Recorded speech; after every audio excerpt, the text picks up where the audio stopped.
On va prendre le psaume 8. Je vais le dire, vous le suivrez dans votre Bible, parce que comme les Bibles ne sont pas pareilles, alors la façon de l'exprimer n'est pas la même. Ça va? On se lève debout.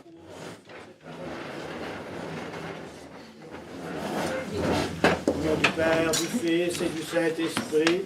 Amen. Seigneur, on vient t'offrir ce psaume qui est une prière de louange. Et nous développer dans notre cœur cette louange pour te bénir. Yahvé, notre Seigneur, qu'il est puissant ton nom par toute la terre. Lui qui redit ta majesté plus haute que les cieux par la bouche des enfants, des tout-petits. Tu l'établis, lieu fort, à cause de tes adversaires, pour réduire l'ennemi et le rebelle. À voir ton ciel, ouvrage de tes doigts, la lune et les étoiles que tu fixas. Qu'est donc le mortel que tu t'en souviennes, le fils d'Adam que tu le veuilles visiter? À peine ne fis-tu moindre qu'un Dieu. Tu le couronnes de gloire et de beauté, pour qu'il domine sur l'œuvre de tes mains. Tout fut mis par toi sous ses pieds. Brebis et bœufs, tous ensemble, et même les bêtes des champs, l'oiseau du ciel et les poissons de la mer, quand il va par les sentiers des mers. Yahvé notre Seigneur, qu'il est puissant ton nom par toute la terre. Gloire au Père, au Fils et au Saint-Esprit, au Dieu qui est, qui était, qui vient, pour les siècles des siècles. Amen. Vous pouvez vous asseoir.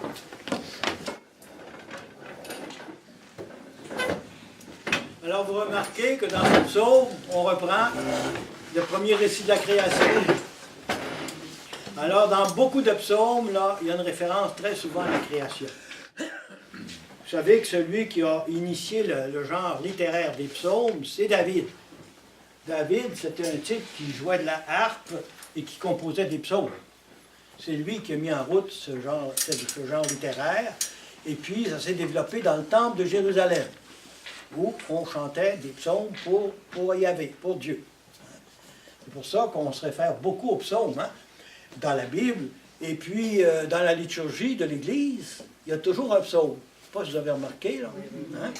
Après la première lecture, il y a toujours un psaume avec un refrain. C'est fait pour être chanté normalement. Ouais. Bon, ça va vous initier un petit peu en même temps au psaume. Bon, là, on revient à notre Genèse. Ce soir, on va reprendre un peu le péché originel.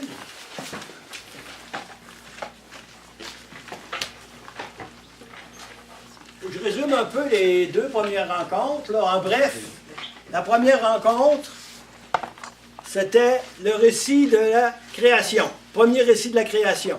Hein? La création est l'œuvre de Dieu et tout est sorti très bon des mains de Dieu. Hein? C'est le résumé. Premier récit de la création. Deuxième récit de la création, on reprend les mêmes réalités, mais on va ajouter un gros plan sur la création de l'homme et de la femme. Ça va? Deuxième récit de la création. Le troisième récit de la création, à ce moment-là, le focus va être sur le péché originel, ou ce qu'on appelle le péché des origines. Ça va? Donc, on situe d'abord la création d'une façon très positive. C'est l'œuvre de Dieu, puis c'est bon. Après ça, c'est la création qui est reprise dans le deuxième récit. Et ce deuxième récit, c'est le récit du Yahviste. Hein? Vous vous souvenez du Yahviste. Hein? C'est-à-dire, c'est le récit le plus vieux. Le premier récit, c'est un récit sacerdotal. Il a été écrit par un prêtre. C'est un récit très poétique. Il y eut un soir, il y eut un matin, premier jour, etc. Ça va pour les deux premiers récits de la Bible. Hein? Ce soir, on va s'attarder un peu plus au récit sur le péché originel. C'est peut-être l'un des lieux dans la Bible qui est un peu plus difficile que les autres. Pourquoi c'est difficile? Parce que d'abord, ça fait longtemps qu'il est écrit. Hein? Puis il faut comprendre un peu le genre littéraire, hein? C'est-à-dire la manière de s'exprimer. Ça va jusque-là? Bon. On va relire le récit de Genèse 3. La Genèse 3, on le relit tranquillement. Puis je vais revenir après dessus.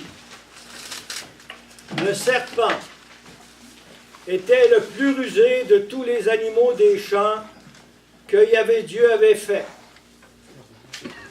Il dit à la femme, alors Dieu a dit, vous ne mangerez pas de tous les arbres du jardin. La femme répondit au serpent, nous pouvons manger du fruit des arbres du jardin. Mais du fruit de l'arbre qui est au milieu du jardin, Dieu a dit, vous n'en mangerez pas, vous n'y toucherez pas, sous peine de mort. Le serpent répliqua à la femme, pas du tout, vous ne mourrez pas, mais Dieu sait que le jour où vous en mangerez, vos yeux s'ouvriront et vous serez comme des dieux qui connaissent le bien et le mal. La femme vit que l'arbre était bon à manger et séduisant à voir, et qu'il était cet arbre désirable pour acquérir le discernement. Elle prit de son fruit et mangea. Elle en donna aussi à son mari qui était avec elle, et il mangea. Alors leurs yeux à tous deux s'ouvrirent et ils connurent qu'ils étaient nus. Ils cousirent des feuilles de figuier et se firent des pagnes. Ils entendirent le pas de Yahvé Dieu qui se promenait dans le jardin à la brise du jour. Et l'homme et sa femme se cachèrent devant Yahvé, et Dieu devant Yahvé, et Dieu, excusez-moi, mon texte n'est pas bien ici. Dieu parmi les arbres du jardin. Yahvé Dieu appela l'homme. Où es-tu? Dit-il. J'ai entendu ton pas dans le jardin, répondit l'homme. J'ai eu peur parce que je suis nu et je me suis caché. Il reprit, qui t'a appris que tu étais nu? Tu as donc mangé de l'arbre dont je t'avais défendu de manger. L'homme répondit, c'est la femme que tu as mise auprès de moi qui m'a donné de l'arbre et j'ai mangé. Yahvé Dieu dit à la femme, qu'as-tu fait là? Et la femme répondit, c'est le serpent qui m'a séduite et j'ai mangé. Alors Yahvé Dieu dit au serpent, parce que tu as fait cela, maudit sois-tu entre tous les bestiaux et toutes les bêtes sauvages. Tu marcheras sur ton ventre et tu mangeras la terre tous les jours de ta vie. Je mettrai une hostilité entre toi et la femme, entre ton lignage et le sien. Il t'écrasera la tête et tu l'atteindras au talon. À la femme, il dit, je multiplierai les peines de tes grossesses, dans la peine tu enfanteras des fils. Ta convoitise te poussera vers ton mari, et lui dominera sur toi. À l'homme, il dit, parce que tu as écouté la voix de ta femme, et que tu as mangé de l'arbre dont je t'avais interdit de manger, maudit soit le sol à cause de toi. À force de peine, tu en tireras subsistance tous les jours de ta vie. Il produira pour toi épines et chardons, et tu mangeras l'herbe des champs. À la sueur de ton visage, tu mangeras ton pain, jusqu'à ce que tu retournes au sol, puisque tu en fus tiré. Car tu es de l'aise, tu retourneras à la glaise. Hein? Mercredi des cendres, là, hein? On dit quand on met un peu de cendre sur la tête, tu es poussière, tu retourneras en poussière. Ça vient du texte de la Genèse. L'homme appela sa femme Ève, parce qu'elle fut la mère de tous les vivants. Yahvé Dieu fit à l'homme et à sa femme des tuniques de peau et les en revêtit. Puis Yahvé Dieu dit, voilà que l'homme est devenu comme l'un de nous, pour connaître le bien et le mal. Qu'il n'étende pas maintenant la main, ne cueille aussi de l'arbre de vie, n'en mange pas et ne vive pas pour toujours. Et Yahvé Dieu le renvoya du jardin d'Éden pour cultiver le sol d'où il avait été tiré. Il bannit l'homme et il posta devant le jardin d'Éden les chérubins et la flamme du glaive fulgurant pour garder le chemin de l'arbre de vie. Bon, c'est un texte un peu difficile. Hein? Il y a beaucoup de stock dedans. Hein? Beaucoup. Je fais d'abord une première distinction qu'on appelle le péché des origines. Ça, le péché des origines, c'est le péché d'Adam et de Ève.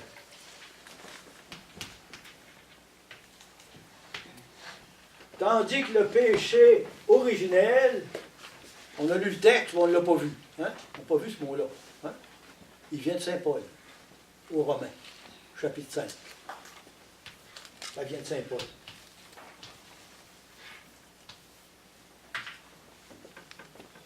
C'est important de savoir ça. On va aller lire un peu Saint Paul. On va aller aux Romains, chapitre 5. Aux Romains, c'est le premier épître de Saint Paul.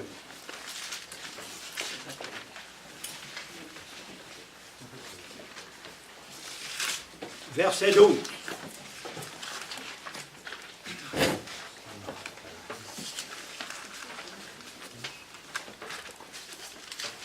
On est en train de le trouver. Romains, c'est après le livre des Actes. Hein? Après le livre des Actes des Apôtres. Après les Actes des Apôtres. Tout le monde a trouvé son texte? Au verset 12. Romains 5, verset 12.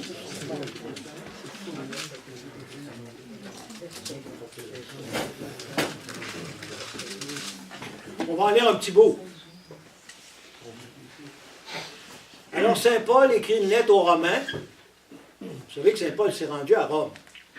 Mais avant de se rendre à Rome, il avait écrit aux Romains. C'est cette lettre-là. Il expliquait la foi à des communautés qui s'étaient converties, là, qui étaient païens, qui sont devenus chrétiens. Puis là, il fait une comparaison, puis il réfère à Adam. C'est lui qui va employer l'expression « le péché originel ». Comprenez-vous? Et on a obtenu ça, je dirais, dans la tradition de l'Église, de péché originel. Qu'est-ce que veut dire le péché originel? C'est important que vous notiez ça. Le péché originel, ça veut dire notre condition de pécheur.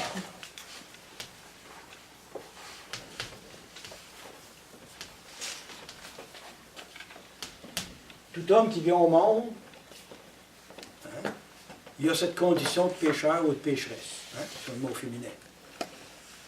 C'est-à-dire qu'en nous, là, il y a comme une brisure qui fait, comme on va donner dans notre vie, on n'est pas toujours capable de vivre selon la volonté de Dieu. C'est ce qu'on appelle la condition de pécheur. Ça va? Ça, c'est ça qu'on appelle le péché originel. Selon Saint Paul. C'est lui qui nous a donné ça. Tandis que le péché des origines, ben, c'est le péché d'Adam et Ève. Celui qu'on vient de lire. Ça va? C'est important d'avoir cette distinction-là. Quand on dit qu'on vient au monde avec le péché originel, là, on veut dire qu'à ce moment-là, on a en nous une condition de pécheur, ou de pécheresse. On l'a, je dirais, dans la peau. Alors, on va lire un petit bout de Saint Paul. Voilà pourquoi, de même que par un seul homme, le péché est entré dans le monde, hein? Ça, c'est Adam, là. Hein? 12, vous avez dit? Verset 12. 5 aux Romains. Chapitre 5 aux Romains. Chapitre 5, verset 12. Donc, par un seul homme, le péché est entré dans le monde. Ça, ici, c'est la référence à Adam. Et par le péché, la mort. Et qu'ainsi, la mort a passé en tous les hommes. C'est ça le péché qu'on appelle originel. Notre condition de pécheur.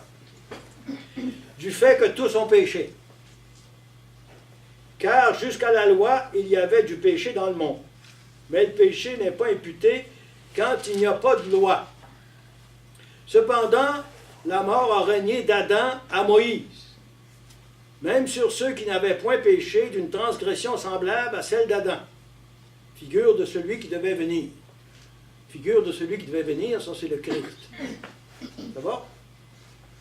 C'est un texte assez dense, il faut le lire tranquillement. Mais il n'en va pas du don comme de la faute. Si par la faute d'un seul, la multitude est morte, combien plus la grâce de Dieu et le don conféré par la grâce d'un seul homme, Jésus-Christ, se sont-ils répandus à profusion sur la multitude. Donc, Saint Paul fait une comparaison entre le premier péché et la venue du Christ. si par Adam tous ont péché, mais par la venue de Jésus, tous ont été justifiés. C'est ça que Saint Paul développe.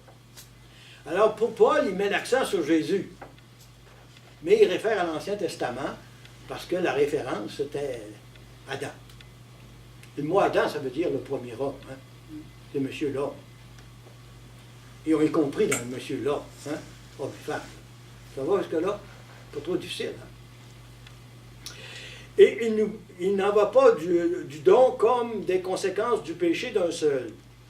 Le jugement venant après un seul péché aboutit à une condamnation. L'œuvre de grâce, à la suite d'un grand nombre de fautes, aboutit à une justification. Et si en effet par la faute d'un seul, la mort a régné du fait de ce seul homme, combien plus ceux qui reçoivent avec profusion la grâce et le don de la justice régneront-ils dans la vie par le seul Jésus-Christ. Hein? C'est ça l'argumentation de Paul. Hein? Il dit que par Jésus-Christ, on est tous sauvés et justifiés.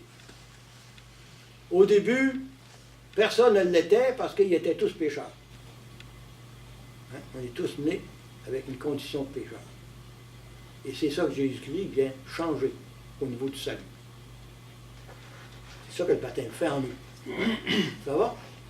Pas trop difficile? Encore un petit paragraphe.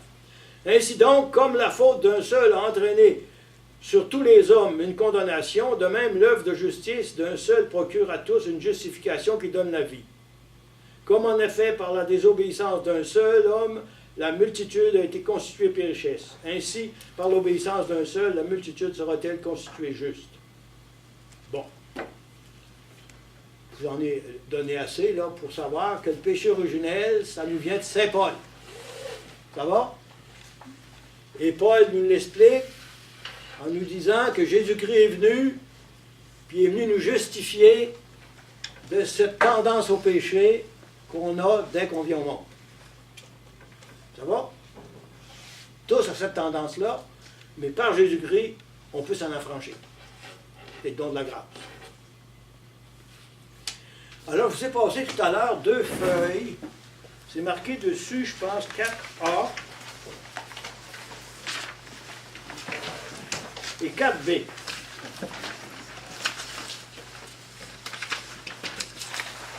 Vous avez trouvé? Oui. 4A, puis au verso, c'est 4B. Il est mal écrit, mais c'est 4B.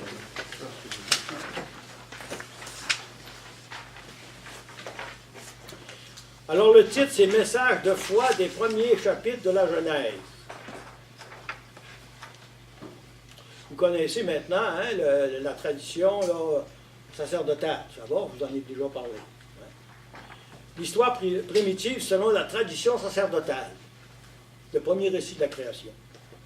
Ce récit dispense sa révélation en 4 étapes successives. La création, puis les diverses alliances qu'on va voir plus tard avec Noé, avec Abraham et avec Moïse. Il date de 500 ans avant Jésus-Christ. Le récit sacerdotal de la création n'est pas et ne veut pas être une étude scientifique des origines du monde et de l'homme. Son dessein est simplement d'affirmer que l'existence de toutes choses et leur signification viennent de Dieu. Le monde et tout ce qui s'y trouve sont l'œuvre de ses mains. Mais l'homme est son chef-d'œuvre, l'orgueil de sa création. Il est fait à l'image de Dieu et mis à part des animaux. Et vous avez vu, on a vu dans le premier récit que d'abord, dans la création des 7 jours, on commence par les êtres inanimés. La lune, le soleil, les êtres, puis on finit par les animaux tranquillement, puis on termine avec l'homme. On passe du moins parfait au plus parfait. Ça va? Ça, c'est dans le récit. Donc, il est fait à l'image de Dieu et mis à part des animaux. Yahvé le bénit, lui ordonnant de croître et de se multiplier, mais à sa bénédiction, il joint une défense. L'homme ne devra manger que des fruits et des légumes. Il est végétarien.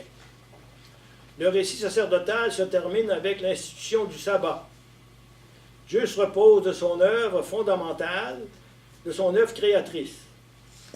L'intérêt se porte sur Israël et sur sa fidélité à la loi du sabbat. Cette institution fondamentale reçoit une signification profonde de cette mise en relation avec l'œuvre du Créateur, avec le Créateur lui-même. Donc ça, c'est le premier récit de la création. D'abord, ça nous situe déjà sur, je dirais, sur toute la Bible, parce que ça pose, je dirais, un regard sur la création, hein, qui est un regard positif. Si je comprends bien, là, il disait qu'on était végétarien. C'est à cause du texte. Oui. Parce que là, l'homme mangeait il mangeait des amandes, tout ce qui vient des arbres, tout ça, c'était sa nourriture. C'est plus tard que ils ont déterminé qu'ils pouvaient manger des animaux. On va en parler à cause des témoins de Jéhovah, là, au niveau du sang. Hein? On n'a pas le droit de prendre de sang. Parce que le sang, à ce moment-là, ça représentait l'âme. Hein? On n'a pas le droit de prendre l'âme de quelqu'un. Mais c'était une vision, hein, un petit peu réductrice de ce temps-là. On regarde maintenant l'autre récit. L'histoire primitive selon le Yavis. Vous savez que le Yavis, c'est 950 à peu près avant Jésus-Christ, au temps de David et de Salomon à peu près. Le Yavis est l'un des plus grands écrivains d'Israël. Son œuvre date du 10e siècle et tout l'intérêt de l'auteur est centré sur l'homme et sur sa création. Dans son récit de la formation de l'homme, l'ouvrier a cédé la place à un potier. La poussière du sol est l'argile fine qu'emploie le potier. Et Dieu lui donne une forme humaine. Puis il insuffle dans cette figure inanimée un souffle de vie qui fait d'elle un homme. Vient alors la charmante description du défilé des animaux devant l'homme.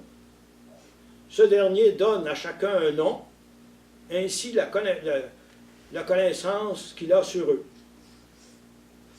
La formation de la femme est alors décrite sous des traits qui paraissent naïfs, mais qui traduisent un point de vue révolutionnaire. À l'époque, en effet, on avait partout tendance à regarder la femme comme une sorte de bien meuble et comme inférieure à l'homme.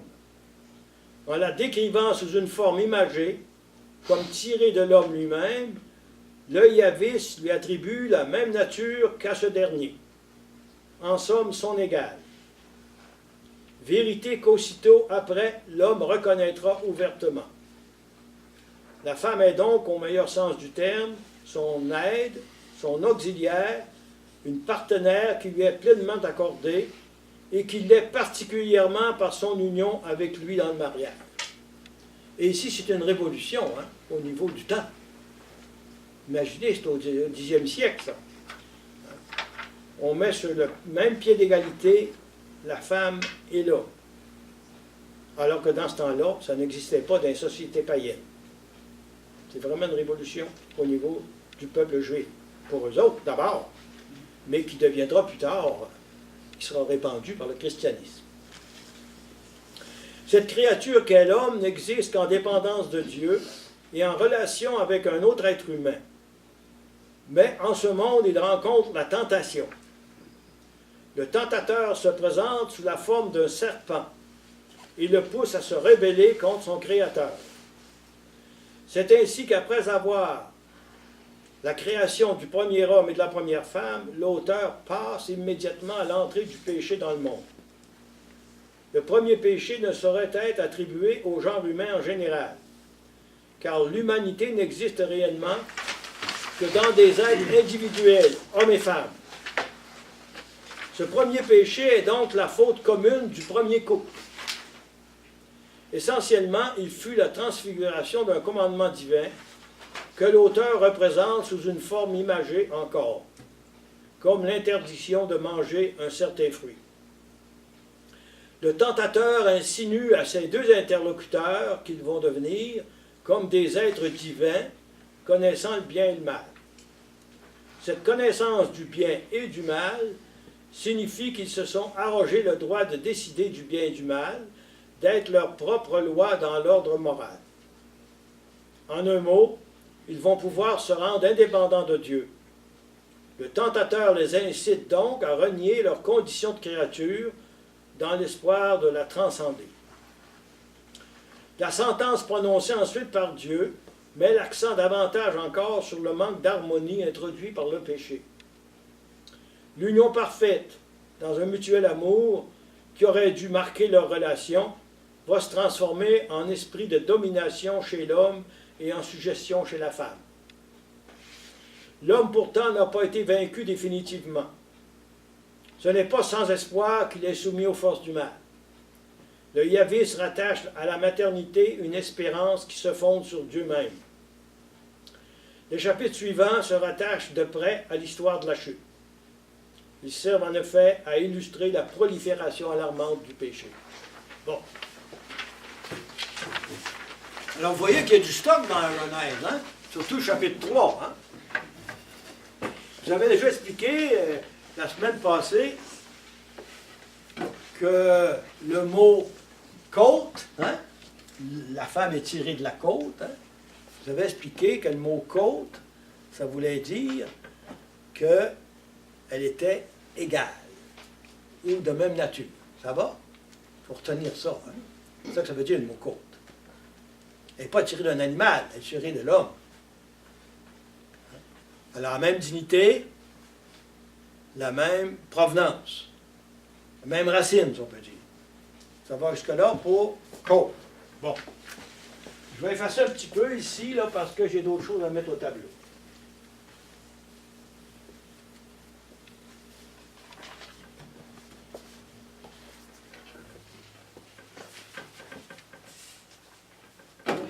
Je vais vous lire dans le catéchisme de l'Église catholique 2 paragraphes sur le péché originel. Je vous le montre parce que c'est un livre qui est très bien fait. Hein? Vous savez qu'il a été refait après le concile, en complet. Et une personne qui a beaucoup travaillé dessus, c'est l'ancien pape, là, Benoît XVI. Le péché originel, c'est l'épreuve de la liberté et du choix. Vous tenez ça, hein? Si on n'a pas de liberté, on ne va pas pécher. Pour pécher, il faut être libre et responsable. Quand on était dans un petit catéchisme, on disait qu'il fallait avoir la matière grave, réflexion suffisante et plein consentement de la volonté. Hein? Vous vous souvenez peut-être de ça? Hein?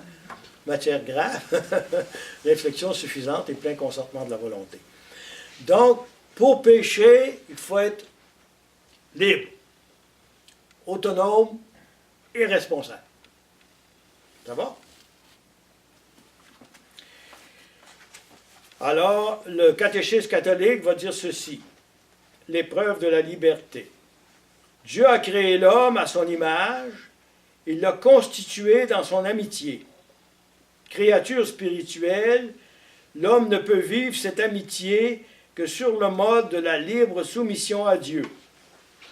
C'est ce qu'exprime la défense faite à l'homme de manger l'arbre de la connaissance du bien et du mal. Car du jour où tu en mangeras, tu mourras. L'arbre de la connaissance du bien et du mal évoque symboliquement la limite infranchissable que l'homme, en tant que créature, doit librement reconnaître et respecter avec confiance, et l'homme dépend du Créateur. Il est soumis aux lois de la création et aux normes morales qui règlent l'usage de la liberté. Le premier péché de l'homme.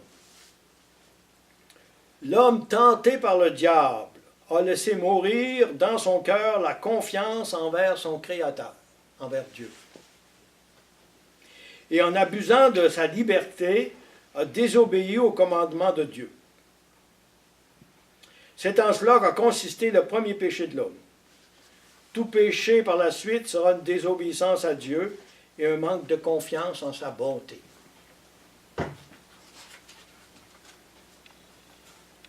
m'arrête là.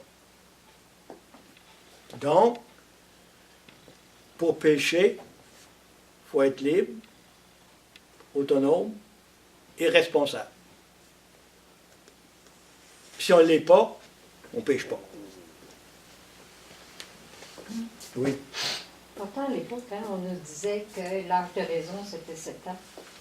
Qu'en principe, on devait distinguer le bien et le mal. Oui. Alors qu'on sait très bien qu'un enfant de 7 ans ne peut pas être libre, autonome et responsable. Pas en tout, mais il peut l'être un peu. il peut connaître Ouais. le bien et le mal, mais de là vraiment à savoir, à avoir toute la connaissance de Non. ses actes à Non. 7 ans. D'accord avec vous. Parfait. C'est pas agressif. C'est pas agressif. Hein. Mais moi, je vous apporte ça parce que hein, je suis sûr que ce que je vous donne, là, c'est la doctrine de l'Église. Hein. Donc, il faut distinguer ce qu'on appelle le péché des origines et le péché originel. Parce que l'expression péché originel, ça vient de Saint Paul. Ça ne vient pas de la Genèse. Hein. Mais on réfère à la Genèse parce que c'est là qu'on a appris qu'on avait désobéi la première fois. Mais on attribue ça au premier homme puis à la première femme. Hein?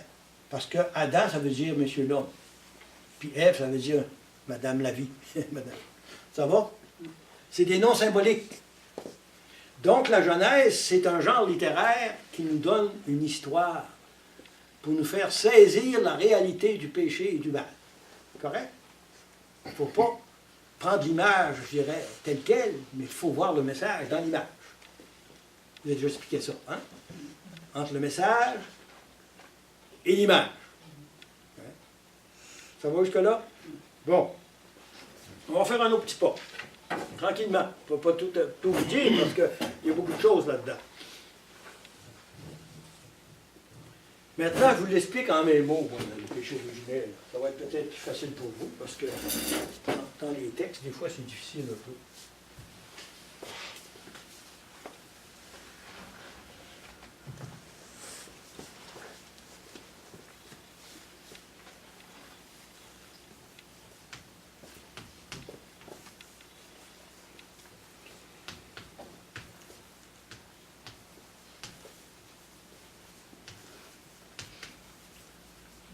Être boss du bien et du mal.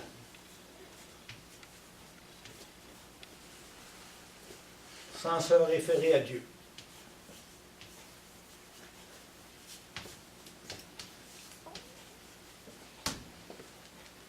C'est-à-dire qu'on décide soi-même du bien et du mal sans se référer à Dieu. Hein? On décide. Remarquez que ça peut être bien ce qu'on décide, mais des fois ça peut être très mal. Prenez par exemple, on va vous donner juste un cas au niveau historique. Hein. La guerre de l'Allemagne en 1939 jusqu'en 1945. Tout ce que les Allemands ont fait aux Juifs. Hein. Ils ont gazé 6 millions de Juifs. Ils sont arrogés un pouvoir qui appartient à Dieu pour éliminer les Juifs. C'est terrible, ça. Vous savez que c'est arrivé ailleurs, au Rwanda. Hein? On a tué je ne sais pas combien de milliers de personnes. Hein? Deux ethnies qui ne fonctionnaient pas ensemble. Hein? Ça, c'est un pouvoir que l'homme s'arroge, qui appartient à Dieu. C'est ça le péché originel. C'est faire à sa tête pour choisir le bien et le mal. Et dans tout péché, il y a un peu de ça. Dans tout péché, il y a un manque d'harmonie, un manque de communion. Prenez par exemple dans un couple hein, qui est censé s'aimer, puis avoir une bonne communion, bonne communication, puis des fois, il n'y en a pas. Ça arrive qu'il n'y en a pas. Le péché, c'est un manque. C'est un trou. Hein? L'amour devrait être là, ben, elle n'est pas là. C'est ça le drame de l'homme, hein? C'est notre drame. Vous savez ça, hein? Il y en a un peu en nous, hein? On le découvre petit à petit. Il y a le péché personnel, mais il y a aussi le péché collectif. Hein? Le péché collectif, là, Hitler, c'était un péché collectif. Il avait décidé qu'il éliminait les Juifs. Puis ça se passe encore dans certains pays, vous savez. Hein? Il y a encore des... Ça se passe en Afrique, en Syrie, vous savez. C'est terrible ce qui se passe. Hein? On ne respecte plus Dieu. L'homme veut s'arroger le pouvoir de Dieu pour choisir le bien et le mal. Est-ce que c'est clair pour ça? Hein? C'est ça le péché originel. Hein? C'est cette condition de pécheur qui est en nous, et puis il y a certaines personnes qui le prennent d'une façon exagérée, et puis ils mettent toutes les autres à leur service. Et ça brise l'homme. D'abord, vous retenez ça? Hein? C'est important de retenir ça. Et ça va conditionner toute l'histoire du salut qui va partir avec Abraham.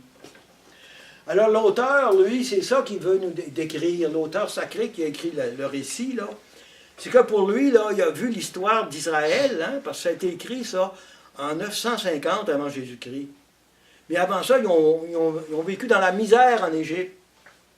Ils ont été esclaves pendant 400 ans. Puis ils ont réussi à s'en sortir grâce à Dieu. Mais ils voyaient aussi que dans leur peuple, il y avait des problèmes. Des fois, il y avait des chicanes, il y avait des vols. Ça, le pays des Juifs s'est divisé en deux. Hein? Il y a 10 tribus qui sont fait un pays, puis Judas et Benjamin un autre pays. Donc, la chicane était commencée même chez eux. C'est ça que l'auteur a vu.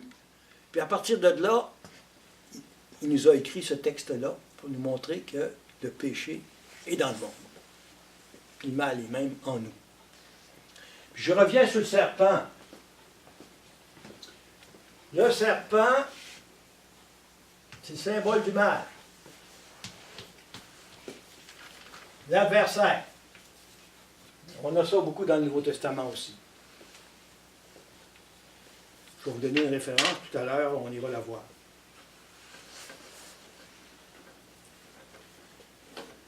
Ça va jusque-là? Oui. Est-ce que c'est clair, là? Oui. Oui. Le péché originel, c'est notre condition de pécheur. Hein? C'est différent du péché des origines. Parce que c'est Saint Paul qui nous l'a apporté.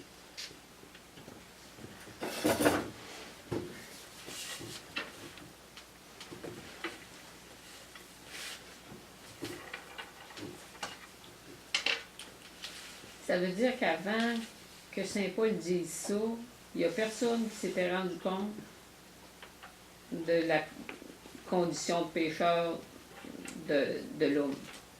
Oui. Les Juifs le savaient déjà. Okay. Oui, ils le savaient déjà. Mais je dirais, Paul, lui, qui connaissait beaucoup l'Ancien Testament, quand Jésus est venu, là, il faisait des prédications pour la conversion des païens. Puis à un moment donné, il expliquait. Hein, il expliquait toute l'histoire du salut.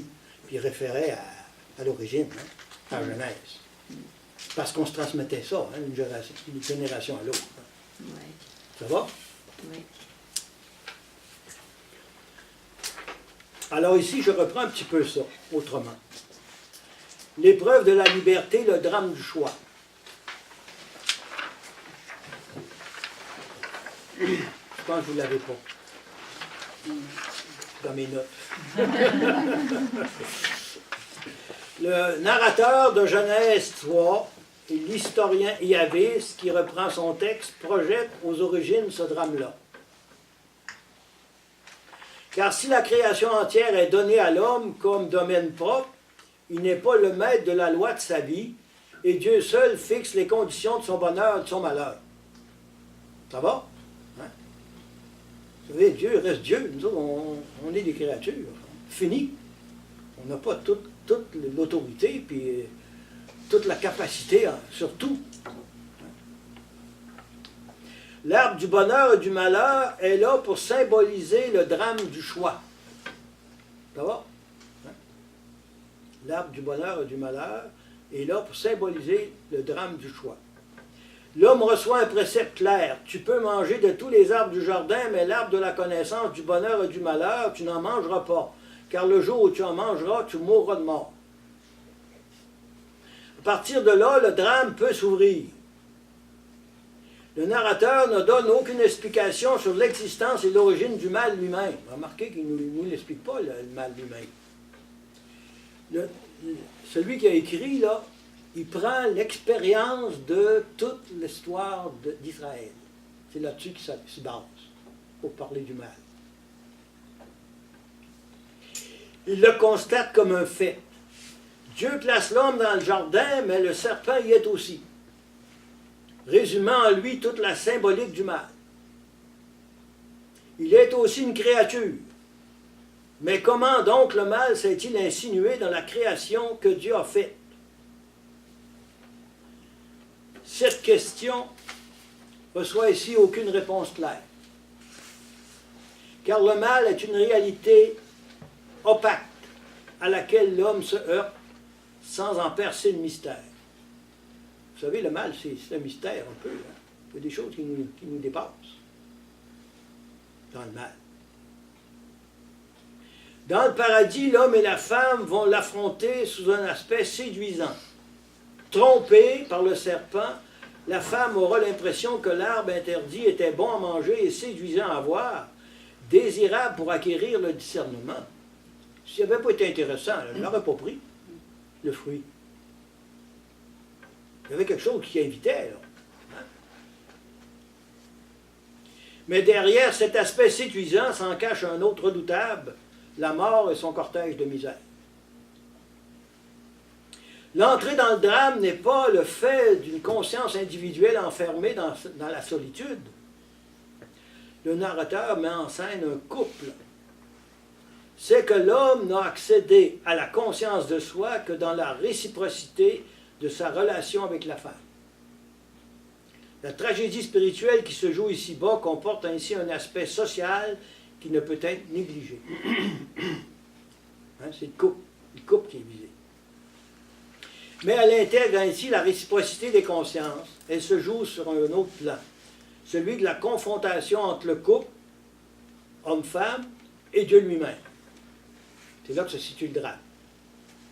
Celui-ci représente à la fois la loi par l'interdit qu'il a porté et la promesse de bonheur par le cadre paradisiaque, c'est difficile à dire, hein, dans lequel il a placé l'homme.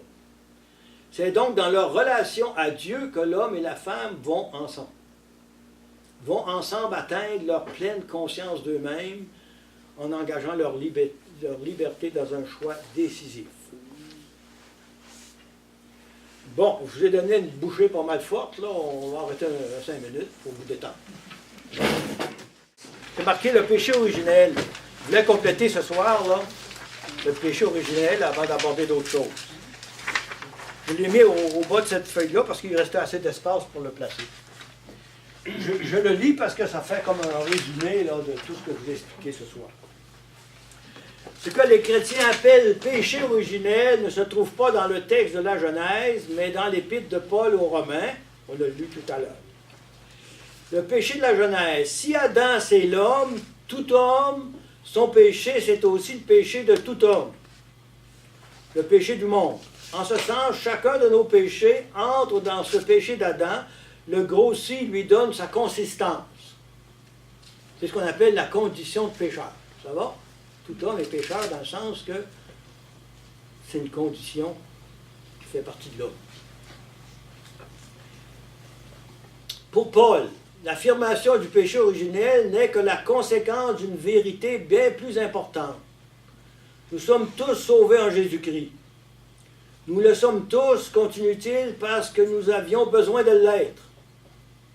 Il s'efforce donc de le prouver de façon statistique d'abord, en montrant que juifs comme païens sont pécheurs. Puis il reprend sa démonstration de façon symbolique. Puisqu'Adam nous représente tous et qu'il a péché, tous en lui nous sommes pécheurs.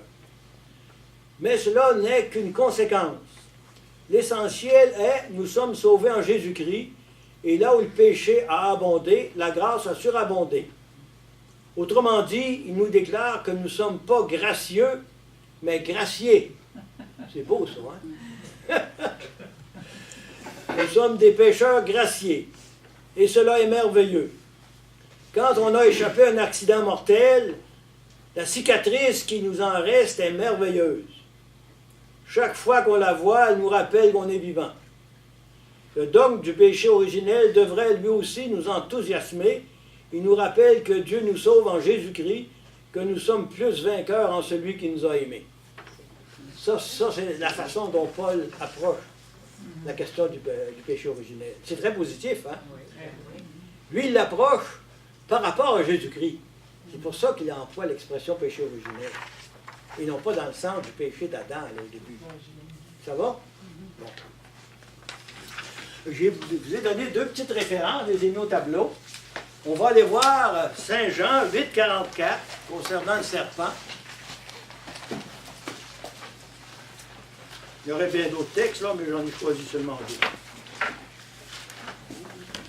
Saint Jean 8, 44.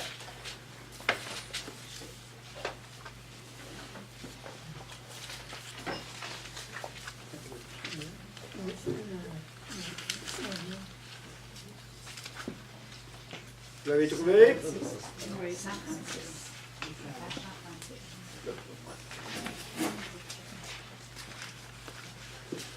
Suivant les Bibles, des fois, ça peut varier au niveau de la traduction, hein, mais ordinairement, ça donne le même sens. Hein.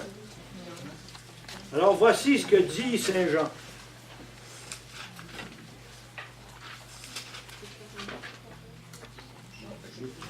Alors, un petit peu avant, là, on va commencer à 43, là, pour donner un peu de sens. Pourquoi ne reconnaissez-vous pas mon langage? C'est que vous ne pouvez pas entendre ma parole.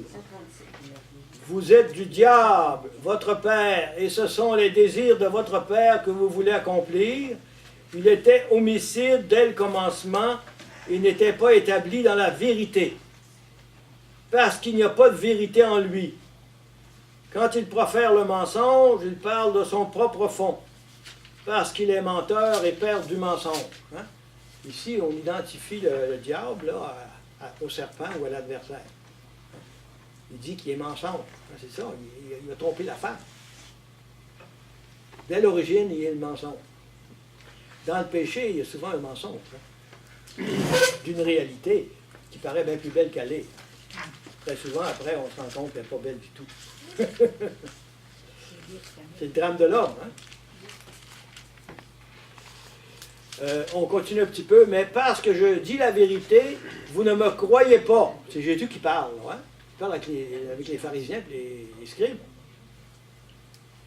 Qui d'entre vous me convaincra de péché? Si je vous dis la vérité, pourquoi ne me croyez-vous pas? Qui est de Dieu entend les paroles de Dieu. Si vous n'entendez pas, c'est que vous n'êtes pas de Dieu. Les Juifs lui répondirent, n'avons-nous pas raison de dire que tu es un Samaritain et que tu es un démon? Alors on accuse Jésus de démon. Imaginez, un drame. Hein? Le drame du peuple juif, qui n'a pas reconnu Jésus dans sa majorité. Il y a un groupe qui l'a reconnu. C'est le drame du peuple juif qui continue encore aujourd'hui. C'est un peuple qui a la foi, le peuple juif. Il croit en Dieu. Il y a des valeurs qui viennent, hein? On l'a dans la Bible. Ça nous a été transmis par eux autres. Ça a été le drame pour Paul. Il disait qu'il y avait un écharde. Parce qu'il pensait toujours que le peuple juif aurait accepté Jésus. La première église était des juifs convertis, hein? Même des prêtres juifs, tout ça. Mais un gros groupe de juifs qui ont persécuté même l'Église. C'est le drame du mal, hein? C'est ça le drame du mal et du péché. Vous voyez, là? Il est en fonction, je dirais, même au moment de Jésus. Comment Jésus, qui a fait du bien à tout le monde, il a été crucifié sur la croix. C'était un drame, hein? Pour Jésus, pour les apôtres. Les apôtres, eux autres, ils pensaient au début que c'était pour remettre un gouvernement juif à la place des Romains, puis goûter les Romains dehors. C'est ça qu'ils pensaient, eux autres, au début. C'est pas ça que Jésus aimait instaurer du tout. Mon royaume, il n'y a pas de ce monde. Hein? Et vous voyez le drame. Hein? Mais ça, c'est un drame qui est encore aujourd'hui existant pour les Juifs, mais qui est aussi notre drame, le drame du péché et du mal. Dans nos familles, des fois, les divisions. Hein? Ça veut dire que les Juifs, ils ont encore juste l'Ancien Testament. Oui. Ils n'ont pas de nouveau, eux autres, ils n'étaient pas en ça. À la venue de Jésus. Ils n'ont pas accepté. Il y en a des Juifs qui sont convertis. Ouais. Il y en a. L'ancien cardinal qui était évêque de Paris, c'est un ancien Juif converti. Ouais. Puis au temps de la première Église, c'était surtout des Juifs. Parce qu'il y avait Jean, puis il y avait Jacques, hein, tous les premiers apôtres, c'était tous des Juifs. Puis après ça, on commençait à prêcher autour, après en Samarie. À cause de la persécution, ils sont dispersés. Puis là, ils ont continué à prêcher, puis ça s'est répandu. Puis là, il y a eu la conversion de Paul. Alors, Paul était un missionnaire extraordinaire. Hein. Mais quelle différence il y a entre les Juifs qui pratiquent le judaïsme Les Juifs orthodoxes, eux autres, les orthodoxes, ils sont attachés à quoi? À la loi. À la loi. Quand ils discutent avec Jésus, c'est la loi, les 5 premiers livres de la Genèse. Ça réfère aux 5 premiers livres de la Genèse. Ce que font pas les autres Juifs pratiquants. Ben, les pratiquants, ils croient à la loi aussi. Tous les Juifs se réfèrent à la loi. Ouais, la loi de Moïse. Et les orthodoxes, ils ont quoi? Ben, quand on dit orthodoxe, ça veut dire fidèle. Hein? Comme on a des catholiques orthodoxes aussi. Hein? Mais ils sont extrémistes, il y a certaines... Oui, il y a aussi des On clans. a eu hein. connaissance là, dernièrement Oui, oui. de ce qui s'est passé Oui, oui. par rapport. Ben oui, il y a des clans. C'est comme une Il y secte en a, à oui, l'intérieur oui, de... oui. Mais il y en a beaucoup en Israël. Hein, vous savez, ils ne sont pas tous d'accord, les Juifs. Hein? Ils ont de misère à être d'accord. C'est pas une des raisons pourquoi Hitler ils avaient égorgé les Juifs parce qu'ils avaient tué. Ils disaient qu'ils contrôlaient le monde au niveau de la finance. Ouais, c'est plus ça. là. C'est plus ça, je pense bien. Puis quand vous parlez de l'écharpe de Paul, Ouais. ça m'intrigue, ça. C'est la première fois que j'entends ça. Voulez-vous me répéter?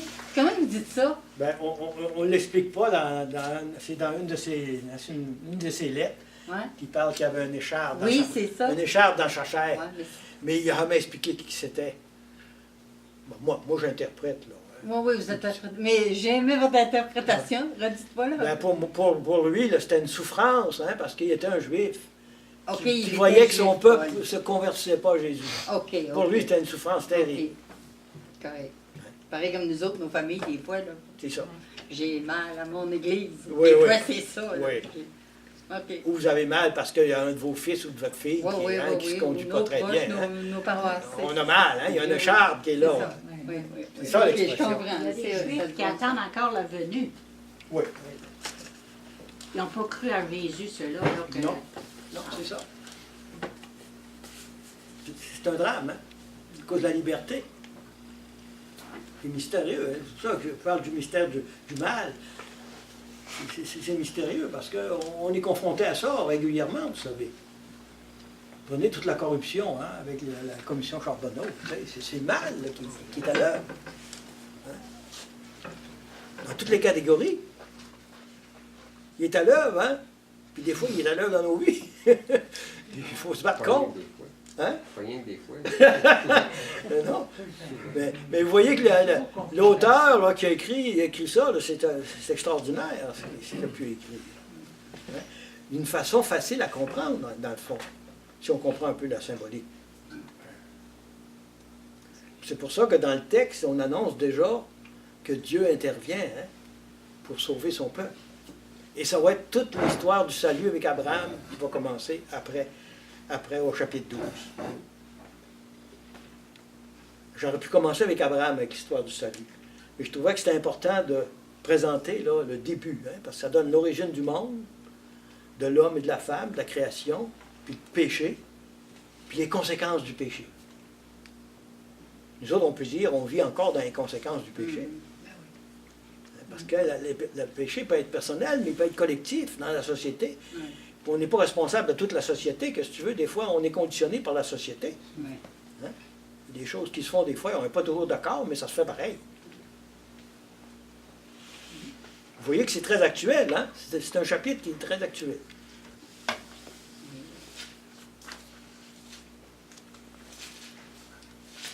Ça va jusque-là? Oui. Bon.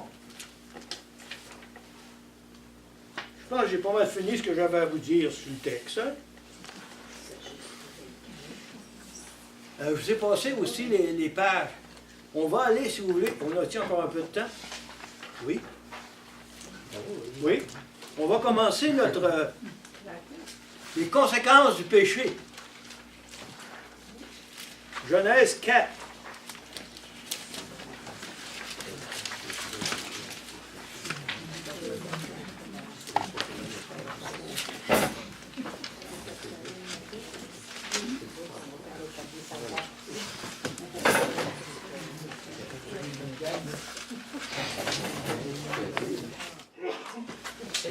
Alors, la Bible va nous présenter 3 conséquences du péché. La première, Caïn qui tue son frère Abel, péché entre 2 personnes. La deuxième, c'est le déluge. Puis l'autre, c'est la tour de Babel. Hein? Le premier, c'est entre personnes. Le deuxième, c'est collectif. Puis la tour de Babel. Ça va? Le deuxième, c'est? Le premier, c'est Caïn Abel. Après ça, c'est le déluge. Ok, début. Ok. Puis après ça, c'est la tour de Babel. Hein?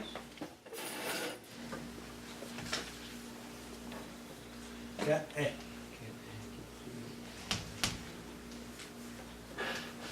Les trois conséquences du mal, ça? Oui, 3 conséquences du mal. Déluge.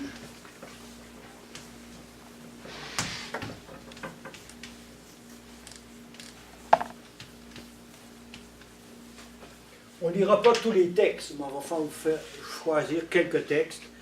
Parce qu'après ça, ici, on décrit des peuplades autour du peuple juif, là, à Canaan. Et puis, c'est des histoires primitives, alors c'est pas nécessaire qu'on voit tout ça. Mais ce qu'on voit, là, c'est l'important. Les 3 conséquences du péché. Péché personnel, péché collectif. Alors, Caïn et Abel. Vous avez ça? Chapitre 4.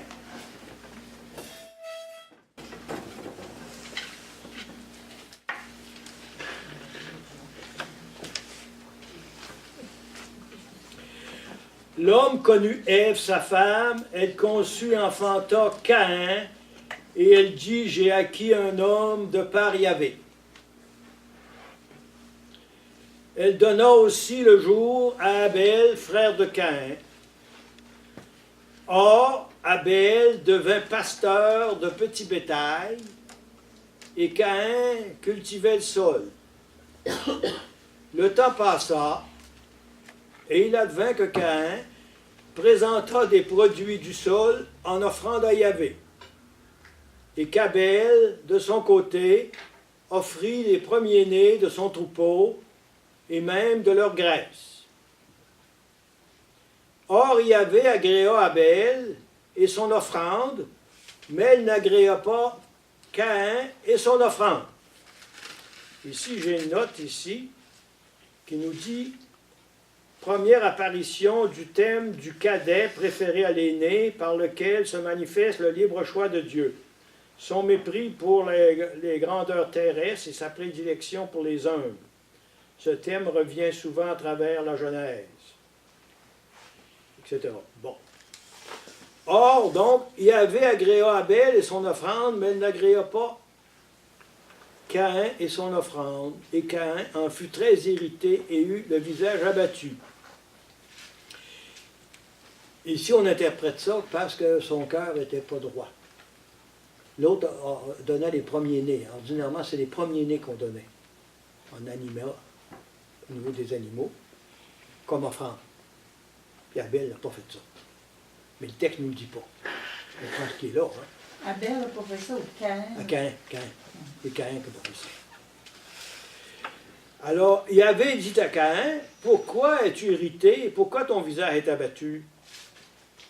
Si tu es disposé, ne relèveras-tu pas la tête? Mais si tu n'es pas bien disposé, le péché n'est-il pas à ta porte?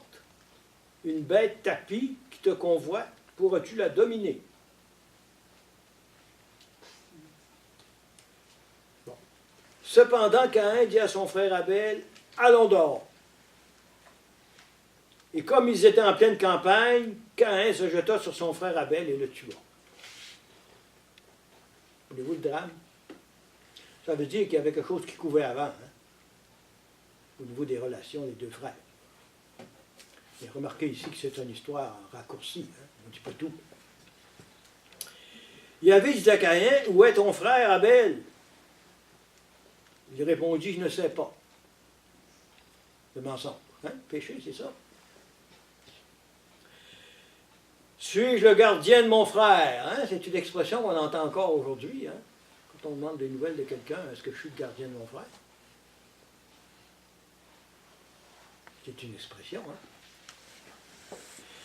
Il avait repris, qu'as-tu fait? Écoute le sang de ton frère crier vers moi du sol. Maintenant, sois maudit et chassé du sol fertile qui a ouvert la bouche pour recevoir de ta main le sang de ton frère. Si tu cultives le sol, il ne te donnera plus son produit. Tu seras un errant parcourant la terre. Alors Caïn dit à Yahvé, ma peine est trop lourde à porter. Vois, tu me bannis aujourd'hui du sol fertile. Je devrais me cacher loin de ta face, et je serai un errant parcourant la terre. Mais le premier venu me tuera. Yahvé lui répondit, aussi bien si quelqu'un tue Caïn, on le vengera 7 fois. Et Yahvé mit un signe sur Caïn, afin que le premier venu ne le frappe point. Caïn se retira de la présence de Yahvé et séjourna au pays de Nod, à l'orient d'Éden. Puis là, on voit la descendance de Caïn. On peut lire ça, ce petit bout-là aussi. Caïn connut sa femme qui conçut et enfanta Enoch. Il devint un constructeur de ville et il donna à la ville le nom de son fils Enoch. À Enoch naquit Irad, et Irad engendra Méhu-Yaël, et Méhu-Yaël engendra Méthusaël. Bon, c'est des noms couchés dehors, hein? Oui. Pas de la Beauce, ça. Lamech prit 2 femmes. Le nom de la première était Ada et le nom de la deuxième Sila. Ada enfanta Yabal et il fut ancêtre de ceux qui vivent sous la tente et ont des troupeaux. Le nom de son frère était Yubal et il fut l'ancêtre de tous ceux qui jouent de la lyre et du chalumeau. De son côté, Sila enfanta Tubal-Caïn. Il fut l'ancêtre de tous les forgerons en cuivre et en fer. Sœur de Tubal-Caïn était une. Bon, ça c'est l'histoire de ce temps-là. Hein. On n'a pas besoin de savoir ça. Mais ce qu'on a besoin de savoir, c'est que les 2 frères se sont chicanés. Puis à un moment donné, Caïn a profité quand il est allé avec lui dans la campagne, il l'a tué. Conséquence du péché. Pourquoi? Il devait sûrement avoir quelque chose qui fonctionnait pas entre les 2 frères. Hein? Mais comprenez que la Bible ne nous dit pas tout. Hein? C'est un résumé qui a été transmis par des documents. Donc, le frère qui tue son frère. On a ça, vous savez, dans la société. Hein? Vous savez ça. Hein? Il y a des jeunes là, qui ont été tués il n'y a pas longtemps. Là, hein? De 17 ans. Au Rivière. Il y a un juge, hein? Un juge qui est condamné là aussi. Hein? On va tuer sa femme. Il a tué sa femme. Hein? Oui, c'est ça notre société. On est dedans, là. Hein? C'est pas inventé ce que la Bible nous dit. Là. La réalité d'aujourd'hui, chez nous. Moi, quand j'ai été nommé curé à cette île une première fois, je suis arrivé là, puis ils ont trouvé une petite fille tuée dans le bois, pas loin de cette île. Elle avait 15 ans. Puis c'était une histoire de drogue. Elle avait été assassinée. Ça frappe, hein? Pourquoi ça? Mystère du mal, hein?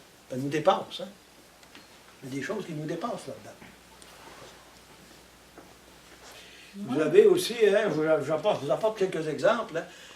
Celui qui vient de la famille là, qui était arabe, là, hein? Ah oui. Puis à cause de sa femme et ses 3 filles. Il a tué sa fille, hein? Au niveau de l'honneur. On appelle ça le Crime d'honneur. crime d'honneur. Vous savez? Il y a beaucoup de choses, hein? Au niveau du mal et du péché, hein? Il y en a beaucoup dans nos sociétés. Et la Bible, c'est comme un résumé de l'histoire de l'homme, hein, de ce temps-là. Mais c'est l'histoire de l'homme d'aujourd'hui. On parle beaucoup du mal, il y a du bien aussi qui se fait. Oui, oui, oui. Ça parle beaucoup, il y a Mais des là, c'est juste du mal, puis ouais. du mal, puis du mal. Mais là, on parle parce qu'on est dans le chapitre 3. Hein. Notre Beauceron, là, qui est cardinal, là. Ah oui, heureusement qu'il note du bien aussi. Hein. Mais là, on étudie cette partie-là. Hein. Mais pour voir le bien après. Là, on voit ce qui est mal pour voir le bien après. Je peux-tu te poser une question? Oui. Moi, quand j'ai fait quelques fois que je lis ce récit-là de Caïn et Abel, Et cette phrase-là me dérange tout le temps, encore à soir quand j'ai entendu. Le Seigneur tourna son regard vers Abel et son offrande, mais il détourna son regard de Caïn. Probablement parce que dans son cœur, ça ne fonctionnait pas bien. OK. Dieu Dieu l'avait reconnu comme Dieu qui connaît le cœur pécheur. des personnes, OK, là, ouais, OK. C'est pour ça qu'il s'était retourné. parce que- c'est ça. C'est ça. OK. Parce que Mais je me son disais, cœur, pourquoi Dieu, non, je peux Quand dire, il dit- c'est l'autre. C'est ça, mais quand quelqu'un le Seigneur a demandé où est ton frère, mais c'est qui? C'est lui qui s'est demandé ça en dedans? C'est pas le Seigneur, c'est le Seigneur. oui, mais ici, l'écrivain sacré là, donne un langage humain à Dieu pour que les gens comprennent le OK. message. Ah, Comprenez-vous? OK. Il prend un langage là, pour être compris OK. des gens. Alors, il parle comme si c'était un Dieu. Ouais.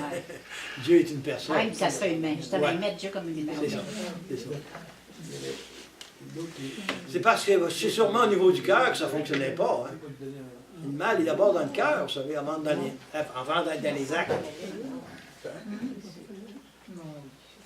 C'est le drame. Il y en a beaucoup au Québec. Hein. Moi, quand j'étais jeune, il me semble qu'il y en avait un peu moins. Il y en avait, mais il y en avait moins, il me semble. Mais Dieu était plus présent dans l'histoire Peut-être que les nouvelles ont plus vu d'aujourd'hui. aussi. Oui, ouais, il y a ça aussi. Et on connaît les nouvelles du monde entier. Dieu. C'est sûr qu'il y a 50 ans, on les avait, ça prenait du temps. Ça va pour ça? Donc, vous voyez la première conséquence. Tu le temps de voir la deuxième? Oui. Le déluge. Alors, ici, pour comprendre le texte, là, les Juifs ont été en exil en Mésopotamie. Hein, c'est l'Irak actuel, là. On n'a pas de carte, là. Vous l'avez peut-être dans votre livre. Ça serait bon, vous regardiez, à la fin de votre Bible, là, vous avez des cartes. Pour voir la carte qui se trouve.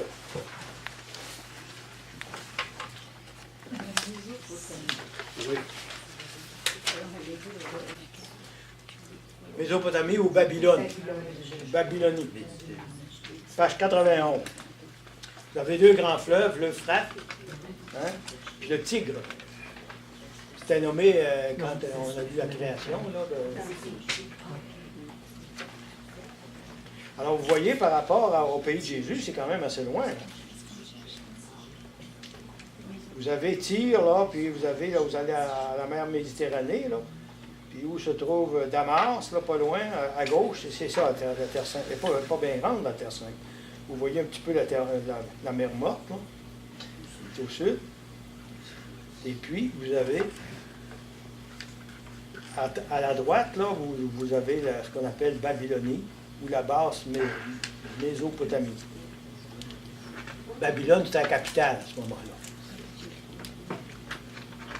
Ça va? Vous savez que le pays de Jésus là, était situé en deux grandes puissances. La puissance de l'Égypte et la puissance de la Babylone. Puis à un moment donné, il était envahi par l'Égypte. Puis à un autre moment donné, il était envahi par Babylone. Je dirais que c'était le lieu de passage, là, le pays de Jésus, là, pour aller d'un endroit à l'autre. Puis à chaque fois, ben, comme de raison, les Juifs, ils perdaient le pays, bien, ils étaient gouvernés par d'autres. Ils ont vécu ça beaucoup de fois dans leur vie. C'était un drame terrible. Ça va pour vous situer? Oui. Et vous savez qu'on va parler peut-être d'Abraham, on va peut-être le temps d'en dire un mot. Vous savez qu'Abraham, il vient de la Babylonie. Il était parti à pied avec ses biens, puis il s'est envenu dans le pays de Jésus, puis il s'est en allé en Égypte. Donc, il a séjourné dans la Terre Sainte. Puis Dieu va lui promettre cette terre-là. Ça va? C'est important de se situer géographiquement. Hein? C'est pas des choses en l'air, ça part de la géographie. Puis les gens, à ce temps-là, ils marchaient beaucoup, hein? Avec des chameaux et des ânes. Hein? Parce que vous savez que la voiture n'existait pas bien à ce temps-là. Vous êtes obligé de payer. Hein? Vous êtes obligé de payer. Nazareth n'est pas dans cette affaire-là. Hein? La ville de Nazareth n'est pas là-dedans. Oui. Regarde ici, là. Je vais vous la montrer. Nazareth, c'est ici. Non, mais dans l'affaire 91, là, comme ça. Ah non, non, pas là, ben là, c'est trop petit. Parce qu'il y a Bethléem là-dedans. Jérusalem. Nazareth il est écrit ici, là. Bon, il est ici, là. Le pays de Jésus. Vous prenez la carte du pays de Jésus, que ça soit plus gros. Plus gros. Je vais l'avoir dans un autre. Vous trouvez? C'est près du lac Tibériade. C'est là que la famille s'est installée. Fait que quand ils sont venus d'Égypte, là, comme il y avait encore un fils d'Hérode qui était encore dans la région du sud, ils ont eu peur, puis ils sont installés au nord, pour ne pas être en référence avec un fils d'Hérode. Parce qu'il avait voulu éliminer l'enfant Jésus, vous savez ça, hein? Il a tué les innocents là, du pays à ce moment-là. On va commencer à lire un petit peu là, les déluges. Y a-t-il quelqu'un qui a une bonne voix qui pourrait lire ça? Oui, Daniel? Lui, une couple de paragraphes. C'est dans Genèse toujours. Oui, au chapitre 6. 6. À partir du verset 5. Le Seigneur vit que la méchanceté de l'homme se multipliait sur la terre. À longueur de journée, son cœur n'était porté qu'à concevoir le mal, et le Seigneur se repentit d'avoir fait l'homme sur la terre. Il s'en affligea et dit, « J'effacerai de la surface du sol l'homme que j'ai créé, hommes, bestiaux, petites bêtes et même les oiseaux du ciel, car je me repens de les avoir faits. » Mais Noé trouva grâce aux yeux du Seigneur. Voici la famille de Noé. Noé, homme juste, fut intègre au milieu des générations de son temps. Il suivit les voies de Dieu. Il engendra 3 fils, Sem, Cham et Japheth. La terre s'était corrompue devant Dieu et s'était remplie de violence. Dieu regarda la terre et la vit corrompue, car toute chair avait perverti sa conduite sur la terre. Dieu dit à Noé, « Pour moi la fin de toute chair est arrivée, car à cause des hommes, la terre est remplie de violence, et je vais les détruire avec la terre. Fais-toi une arche de bois résineux. Tu feras l'arche avec des cases. Tu l'enduiras de bitume à l'intérieur et à l'extérieur. Cette arche, tu la feras longue de 300 coudées, large de 50 et haute de 30. Tu feras à l'arche un toit à pignon que tu fixeras à une coudée au-dessus d'elle. Tu mettras l'entrée de l'arche sur le côté, puis tu lui feras un étage inférieur, un second et un troisième. Moi, je vais faire venir le déluge, c'est-à-dire les eaux, sur la terre, pour détruire sous les cieux toute créature animée de vie. Tout ce qui est sur terre expirera. J'établirai mon alliance avec toi. Entre dans l'arche, toi et avec toi tes fils, ta femme et les femmes de tes fils. De tout être vivant, de toute chair, tu introduiras un couple dans l'arche pour les faire survivre avec toi, qu'il y ait un mâle et une femelle. De chaque espèce d'oiseau, de chaque espèce de bestiaux, de chaque espèce de petite bête du sol, un couple de chaque espèce viendra à toi pour survivre. Et toi, prends de tout ce que tu manges et fais-en pour toi une réserve. Ce sera ta nourriture et la leur. C'est ce que fit Noé. Il fit exactement ce que Dieu lui avait prescrit. J'arrête ici. On continuera, c'est parce que j'ai oublié, je voulais vous référer à 2 textes tout à l'heure. Les mots tableaux, on les a pas regardés. Ah oui, il y a les gens qu'on a regardés. On a regardé Jean, mais l'autre, on l'a. Vous l'avez effacé? Ah, on l'a effacé. L'autre, c'était la jeunesse, la sagesse. Sagesse 2, verset Oui, 24. dans la ville de Jérusalem, là, on nous la donne. La jeunesse, c'était 2, 24. c'est ça. Essayez de trouver le livre de la sagesse. Si vous êtes sage.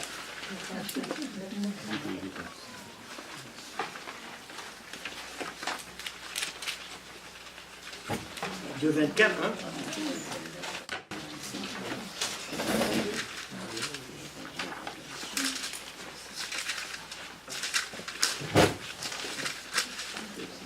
C'est-tu dans l'Ancien Testament, ça? Oui, oui, oui. C'est la sagesse quoi? 2,24. 2,24. Merci.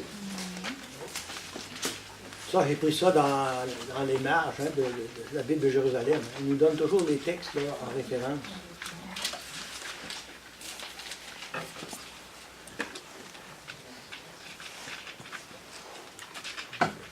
Est-ce que quelqu'un peut me le lire?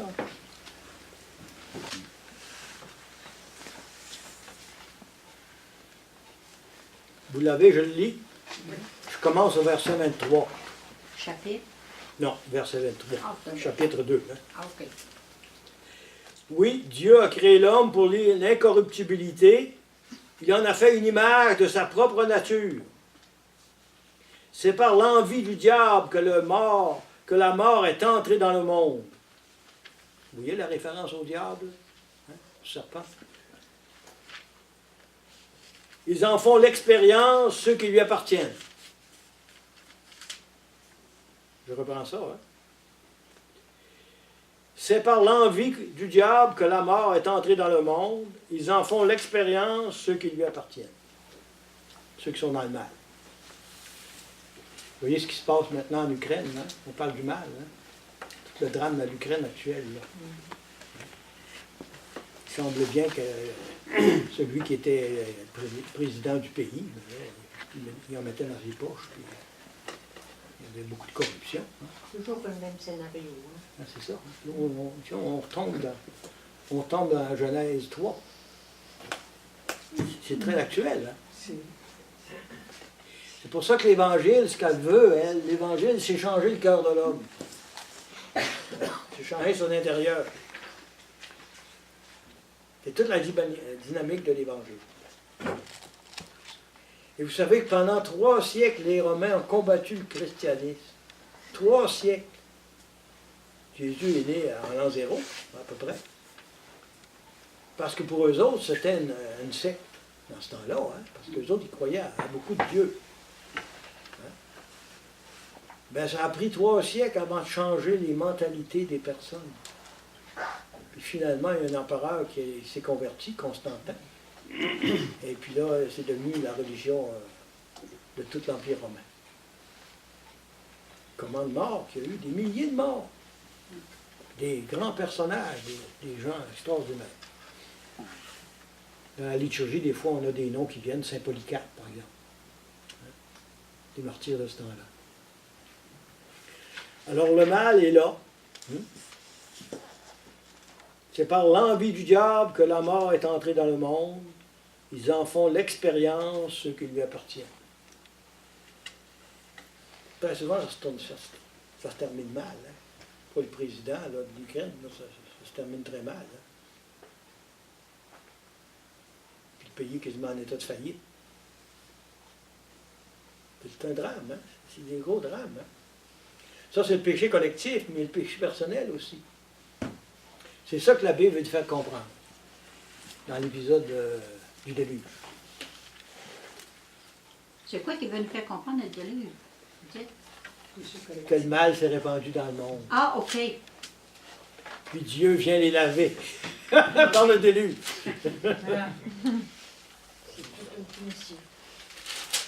On relit encore 2 paragraphes. Hein? Le Seigneur dit à Noé, entre dans l'arche, toi et toute ta maison, car tu es le seul juste que je vois en cette génération. Tu prendras 7 couples de tout animal pur, un mâle et sa femelle, et d'un animal impur, un couple, un mâle et sa femelle, ainsi que des oiseaux du ciel, 7 couples, mâles et femelles, pour en perpétuer la race sur toute la surface de la terre. Car dans 7 jours, je vais faire pleuvoir sur la terre pendant 40 jours, et 40 nuits, j'effacerai de la surface du sol tous les êtres que j'ai faits. Noé se conforma à tout ce que le Seigneur lui avait prescrit. Ici, remarquez deux chiffres qui sont importants dans la Bible, 7 et 40. On va retrouver 40, les 40 ans que le peuple va passer au désert avant d'aller dans la terre promise. Les 40 jours de Jésus hein, au désert. Alors, le mot 40, là, c'est un chiffre important. Notre carême, hein, il est basé là-dessus. 40 jours. Puis les 7 dons du Saint-Esprit. Alors, le mot 7, là, c'est un chiffre important, un chiffre de perfection. 6 jours dans la semaine. Voilà, c'est ça. La création en 7 jours. Hein. Vous voyez, vous retrouvez des chiffres comme ça, là, qui ont un sens. Noé était âgé de 600 ans quand eut lieu le déluge, c'est-à-dire les eaux, sur la terre. À cause des eaux du déluge, Noé entra dans l'arche et avec lui ses fils, sa femme et les femmes de ses fils. Des animaux purs et des animaux impurs, des oiseaux et de tout ce qui remue sur le sol, couple par couple, mâle et femelle, vinrent à Noé dans l'arche comme Dieu l'avait prescrit à Noé. 7 jours passèrent et les eaux du déluge submergèrent la terre. En l'an 600 de la vie de Noé, au 2e mois, au 17e jour du mois, ce jour-là, tous les réservoirs du grand abîme furent rompus et les ouvertures du ciel furent béantes. La pluie se déversa sur la terre pendant 40 jours et 40 nuits. Alors ici, vous savez, les Juifs voyaient le firmament à un moment donné, hein, la pluie tombait, ils parlaient de l'eau d'en haut, puis de l'eau d'en bas, c'était les rivières, les fleuves, puis tout ça. Hein. Alors ils voyaient ça, eux autres, comme une voûte hein, qui s'ouvrait pour laisser tomber l'eau. C'était la manière de décrire dans ce temps-là. Hein. Ils ne connaissaient pas la météorologie, d'autres. J'ai une Oui. question de curiosité. Le calendrier à cette époque-là, là, 600 ans, ça équivaut à peu près à combien d'années? Ouais. On ne sait pas là, s'ils comptaient le temps comme aujourd'hui. Hein. Non. Ils ne pensent pas. Ils pensent pas. Mais, bon. Mais dans l'écrivain, là, il met les premiers hommes, là, puis les premières femmes, là, il les mettait pas mal vieux. Mais plus ça allait, plus le mal entrait, plus les années baissaient. Ah, OK. Ouais. 900, Ouais. 600... Oui, avec Mathusalem, là, c'était pas mal fort, tu sais. Oui. Et puis après ça, D'accord, il faisait bébé, en tout cas, il faisait des bébés à 6 ans. ouais, c'est un genre littéraire, vous savez. Il en mettait plus parce que quand le péché arrivait, ben ça baissait. Ah, OK. Ça allait moins bien. Hein? Ils vivaient moins longtemps. Ouais. Ils étaient coupés dans leur jour. En ce même jour, Noé entra dans l'arche avec ses fils, Sem, Cham et Japheth, et avec eux la femme de Noé et les 3 femmes de ses fils, ainsi que toutes les espèces de bêtes, toutes les espèces de bestiaux, toutes les espèces de petites bêtes qui remuent sur la terre, toutes les espèces d'oiseaux, tout volatile, toutes bêtes ailées. Ils vinrent à Noé dans l'arche, couple par couple, de toute créature animée de vie. C'était un mâle et une femelle de toute chair qui entraient. Ils entrèrent comme Dieu l'avait prescrit à Noé. Le Seigneur ferma la porte sur lui. Le déluge eut lieu sur la terre pendant 40 jours. Je m'arrête ici un petit peu, là. Et remarquez ici, là, ce que Dieu fait avec Noé, hein, il inclut la création. C'est important, ça. Hein? Si vous avez remarqué depuis le début qu'on a lu là, les premiers chapitres, là, la création est toujours autour de l'homme. Hein? Les poissons, les animaux, les oiseaux. Hein? Alors, Dieu il a fait la création pour l'homme. Et c'est toujours inclus dans les textes hein, qui sont donnés. On ne voit jamais l'homme tout seul. Hein? Il est toujours décrit en référence à la création. Ça va? Hein? C'est une image importante. Ça. On continue. Les eaux grossirent et soulevèrent l'arche qui s'éleva au-dessus de la terre. Les eaux furent en crue, formèrent une masse énorme sur la terre, et l'arche dériva à la surface des eaux. La crue des eaux devint de plus en plus forte sur la terre, et sous toute l'étendue des cieux, toutes les montagnes les plus élevées furent recouvertes par une hauteur de 15 coudées. Avec la crue des eaux qui recouvrirent les montagnes, expira toute chair qui remuait sur la terre, oiseaux, bestiaux, bêtes sauvages, toutes les bestioles qui grouillaient sur la terre et tout homme. Tous ceux qui respiraient l'air par une haleine de vie, tous ceux qui vivaient sur la terre ferme moururent. Ainsi le Seigneur effaça tous les êtres de la surface du sol, hommes, bestiaux, petites bêtes et même les oiseaux du ciel. Ils furent effacés, il ne resta que Noé et ceux qui étaient avec lui dans l'arche. La crue des eaux dura 150 jours sur la terre. C'est quelque chose, 150 jours. C'est presque un an. Et ça, là, c'est parti de Babylone, parce que la tradition à Babylone, il y avait eu une inondation extraordinaire, et comme les Juifs ont vécu là 70 ans, ils ont pris cette imagerie-là pour expliquer le mal, pour expliquer que le mal se répandait dans le monde. Comprenez-vous? Ils ont pris l'imagerie qui était là, à Babylone, pour expliquer que c'était pas seulement le mal entre deux personnes, mais c'était le mal au niveau de tout le monde du temps. Remarquez que ce n'est pas toute la terre entière comme on la connaît aujourd'hui. Le monde de ce temps-là, qui vivait là, au Moyen-Orient à peu près. Ça va? Pour le placer dans le contexte. On continue. Dieu se souvint de Noé, de toutes les bêtes et de tous les bestiaux qui étaient avec lui dans l'arche. Il fit alors passer un souffle sur la terre et les eaux se calmèrent. Les réservoirs de l'abîme se fermèrent, ainsi que les ouvertures du ciel. La pluie fut retenue au ciel et les eaux se retirèrent de la terre par un flux et un reflux.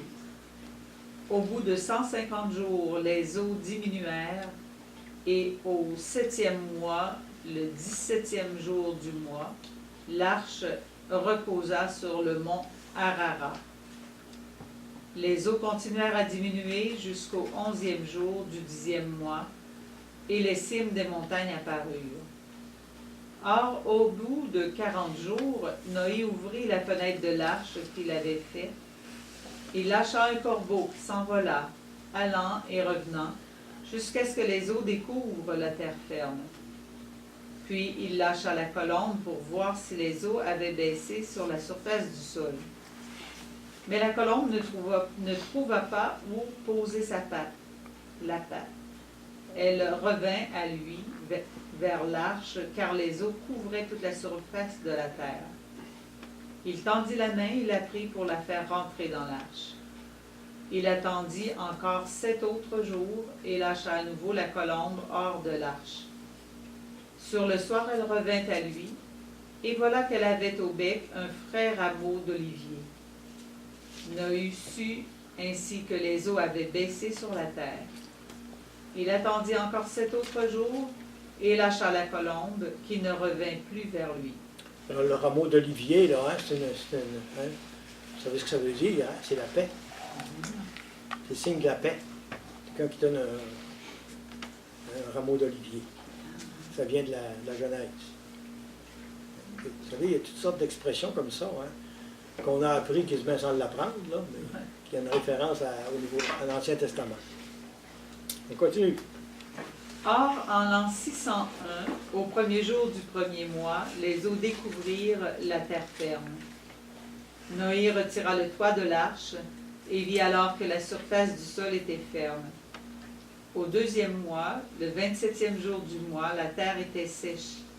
Dieu dit à Noé, « Sors de l'arche, toi et ta famille, tes fils et les femmes de tes fils avec toi. Toutes les bêtes qui sont avec toi, de tout ce qui est chair en fait d'oiseaux, bestiaux, toutes les petites bêtes qui remuent sur la terre, fais-les sortir avec toi et qu'ils grouillent sur la terre, qu'ils soient féconds et prolifiques sur la terre. » Noé sortit avec lui ses fils, sa femme et les fils de ses fils. Toutes les bêtes, toutes les petites bêtes, tous les oiseaux et tout ce qui remue sur la terre sortirent de l'arche par famille. Noé éleva un autel pour le Seigneur. Il prit de tout bétail pur, de tout oiseau pur, et il offrit des holocaustes sur l'autel. Le Seigneur respira le parfum apaisant et se dit en lui-même, « Je ne maudirai plus jamais le sol à cause de l'homme. Certes, le cœur de l'homme est porté au mal dès sa jeunesse, mais plus jamais je ne frapperai tous les vivants comme je l'ai fait. Tant que la terre durera, semailles et moissons, froid et chaleur, été et hiver, jour et nuit, jamais ne cesseront. » Alors vous voyez ici, Dieu s'est engagé. Hein? Je ne maudirai plus jamais la terre à cause de l'homme, parce que les desseins du cœur de l'homme sont mauvais dès son enfance. C'est ça le péché originel, la condition de pécheur. Et plus jamais je ne frapperai tous les vivants comme je l'ai fait. Donc Dieu renonce à un déluge pour à jamais pour tout balayer. C'est déjà vrai, hein, parce que Noé représente un petit peu là, le salut, hein, qui va se mettre en route avec Abraham. Déjà, il y a des semences, là, je dirais, de Dieu qui veut sauver son peuple. Mais comme on est libre de prendre des décisions, et des fois on en prend des mauvaises. C'est le drame de l'homme. C'est une qualité d'être libre, mais c'est responsable aussi. Hein? Ça peut jouer en faveur de l'homme comme ça peut jouer contre lui, suivant ses décisions qu'il prenne. Ça va jusque-là? Bon, on va s'arrêter ici. Hein? Alors, on complétera ça la semaine prochaine. Et puis, on verra là, la troisième étape, c'est la tour de Babel. Confusion dans les langues. Oui.